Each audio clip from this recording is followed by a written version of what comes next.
तो हेलो दोस्तों, नमस्कार। एक बार फिर से आपका स्वागत है आपके अपने यूट्यूब चैनल पे। तो दोस्तों, आज हम लोग बात करने वाले हैं, जैसे कि आप लोग टीआरई 3 की कैंडिडेट्स हैं और आपसे कई जगह साइन करवाए जाते होंगे, जैसे कि एब्सेंटी हो गया, एमडीएम रिपोर्ट्स हो गई और एक डेली निरीक्षण वाला जो प्रपत्र भरा जाता है डेली, जिसमें कि हर टीचर की साइन वगैरह होता है, उस रिपोर्ट में भर के देना होता है। क्या उसमें लिखना चाहिए या नहीं, है ना।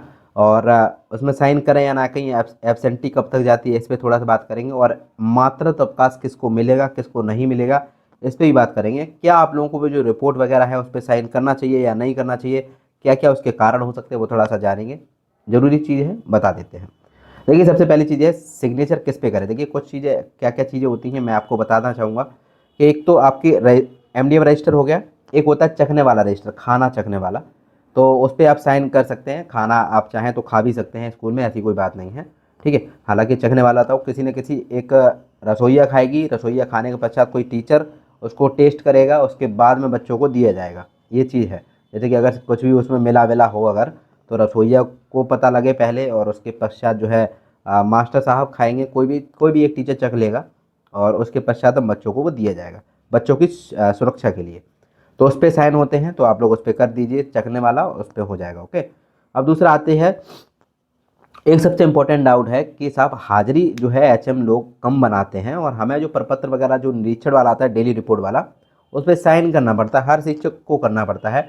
क्या सर ऐसा हम करें या ना करें, उनके साथ हम लोग भी एक तरीके से देखा जाए गलत काम में साथ दे रहे हैं, ये सब चीज़ें हैं। तो इस पर मैं थोड़ा सा बात करना चाहूँगा। देखिए, सबसे पहले मैं बता दूं, बिहार का हर स्कूल, बिहार का क्या, दुनिया का जितना भी स्कूल, सरकारी स्कूल है, ठीक, हर स्टेट के हर स्कूल में जो भी बच्चों की संख्या से लगभग 1.5 गुनी हाजिरी बनाई जाती है। मोस्टली स्कूलों में ऐसा होता है, बहुत सारे स्कूल ऐसे भी है 10% के केस में जो बिल्कुल एग्जैक्ट हाजिरी बनाते हैं, उन्हें कोई भी मतलब नहीं है ज़्यादा, मतलब एमडीएम के रुपए से बना दे। ये करता क्यों आदमी, क्योंकि भैया जितना ज़्यादा बच्चों की हाजिरी बना के देंगे, उतना ज़्यादा सरकार जो है आपको रुपया देगी। एमडीएम जो चलता है ना, एक बच्चे पे आई थिंक 6 से 7 8 रुपये, 6 रुपये 38 पैसा के आसपास मिलता है एक दिन का, ओके, एक दिन का एक बच्चे पे।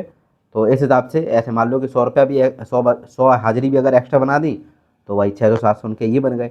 उसके बाद किसी दिन जो है शुक्रवार पड़ गया, शुक्रवार को सरकार लगभग 6 रुपये 80 पैसा देती है अंडे के लिए, है ना, जबकि अंडा मार्केट में 8 रुपये के आसपास मिलता है, अंडा या फिर कोई मौसमी फल वगैरह।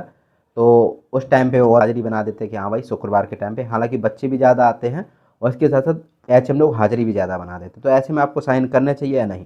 देखिए, सबसे पहले मैं आपको बताना चाहूँगा, आप लोग जो है विद्यालय में गए हैं पढ़ाई कराने के लिए। देखिए, ये सब चीज़ें जो ना सरकार भी जानती है कि हाँ, एचएम लोग, बीईओ भी जानते हैं, आपके जो ज़िले के डीईओ भी हैं वो भी जानते हैं कि हाँ, हर स्कूल में लगभग जो है हाजिरी बच्चे जितने आते हैं उससे हमेशा ज़्यादा ही बनाई जाती है।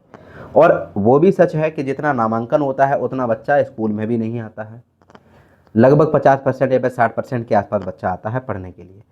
बहुत सारे वही नामांकित बच्चे प्राइवेट स्कूल में भी नामांकित हैं, वो प्राइवेट स्कूल में पढ़ने जाते हैं, यहाँ का भी लाभ ले रहे हैं, वहाँ का भी ले रहे हैं। इस पर भी कहीं ना कहीं चीज़ें आएंगी, क्योंकि अब अपार आईडी जनरेट हो रही है, तो उससे कहीं ना कहीं एक ही स्कूल में उनका नामांकन हो सकता है, ठीक है। तो ये सब चीज़ें हैं। तो आप लोग जो है किसी से लड़ाई मोल ना लीजिए, जैसा सरकार करवाना चाह रही है, जैसा जो है विद्यालय का माहौल है, अपना साइन करिए। ज़्यादा ईमानदारी दिखाने की ज़रूरत नहीं है। मैं ये नहीं कह रहा कहाँ ईमानदार नहीं होना चाहिए आदमी को, लेकिन सिस्टम के साथ चलना पड़ता है, ठीक है। आप साइन नहीं करेंगे भाई, एचएम आपसे, वहाँ के लोकल हैं वो, आपको बस दबाव बनाएंगे, डेली आपसे लड़ाई होगी, शिक्षकों का में आपस में मनमुटाव होगा। इससे अच्छा ही है कि उस पर साइन करते जाइए। कुछ भी चीज़ें होंगी तो फिर देखिएगा, हालांकि कुछ होता नहीं है, क्योंकि भाई देखिए, सब जानते हैं, पूरा ऊपर से लेके नीचे तक सब जानता है कि साहब हाँ ऐसी चीज़ें होती हैं और वो लोग करते हैं। तो हम लोगों को भाई देखिए पढ़ाने से मतलब है, हम लोग ना ही उसमें तो कुछ रुपया चुरा पाते हैं ना कुछ, बस हमारा काम है उस पर साइन करना, तो साइन करना पड़ेगा। मैं भी करता हूँ, दुनिया का हर शिक्षक करता है, आपको भी करना पड़ेगा। तो ये तो हो गई। एब्सेंटी कब तक जाती है, तो एब्सेंटी लगभग जो है आपकी 21 तारीख से लेकर 25 तारीख के बीच में एब्सेंटी जाती है। उस पर बना के अपना ब्यौरा वगैरह पूरा बना के दे देना है, और वही उसी के आधार पर आपको क्या सैलरी मिलती है, ठीक है। अब आप ये कहेंगे सर 25 तक जाएगी, तो हो सकता है कोई आदमी जो है बीच में 25 से लेकर 30 तक कोई गैप कर दे, तो ऐसा जो है सरकार पहले मांगती है, तो वो पहले देना पड़ता है, ठीक है। गैप करेगा तो वो आजकल तो ऑनलाइन अटेंडेंस वाला मामला है, उस पर तुरंत आ जाता है मैसेज कि आज आपने अटेंडेंस नहीं लगाई है, अटेंडेंस लगा लीजिए, ऐसा कुछ आता है मैसेज शाम के टाइम पे। तो ये है। अब मातृत्व अवकाश के बारे में थोड़ा सा बात करते हैं। मातृत्व अवकाश किसको मिलेगा, किसको नहीं मिलेगा। देखिए, आपकी चाहे डिलीवरी होने वाली है जल्दी ही, या फिर डिलीवरी अभी जल्दी में ही हो गई है 10-15-20 दिन पहले ही, सभी को मिलेगा। ऐसा नहीं है कि जिसकी डिलीवरी हो गई है और कोई भ्रम फैला रहा है कि हमें जो है मात्र अवकाश नहीं मिलेगा, तो ऐसा नहीं है।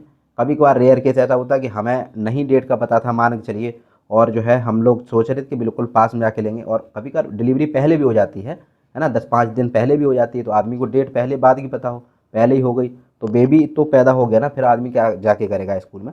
तो मतलब ये है, मातृत्व अवकाश आपको मिल जाएगा यदि आपका बेबी छोटा है, तो मातृत्व अवकाश मिल जाएगा। उसका प्रोसेस क्या है, आप बीआरसी में जाइए, अपने बीईओ सर से मिलिए, वहाँ पे जो ऑफिस जो ऑपरेटर साहब हैं उनसे मिलिए, तो वो सब कुछ आपको बता देंगे। और मातृत्व अवकाश सभी को मिलेगा, चाहे वो TRE 1 से हो, चाहे TRE 2 से हो, चाहे TRE 3 से हो, सभी को दिया जाएगा, टेंशन ना लीजिएगा। ओके, एक बार आपको जाके इन्फॉर्म करना पड़ेगा वहाँ पे, और ये सब चीज़ें हैं। बाकी कोई सब डाउट हो तो ज़रूर बताइएगा। तब तक के लिए प्रणाम, नमस्कार, जय हिंद, जय Bharat, thank you so much, bye bye.